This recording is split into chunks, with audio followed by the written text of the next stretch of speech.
வருவேன்.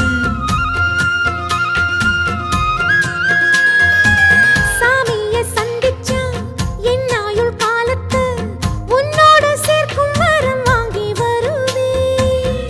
தோளுல ஊஞ்சல் கட்டி தோகமையில தாலாட்டுவேன். வீசங்காத்து சல்லடையால சலிச்சு தூசி எடுப்பேன். உனக்கு மூச்சு கொடுப்பேன்.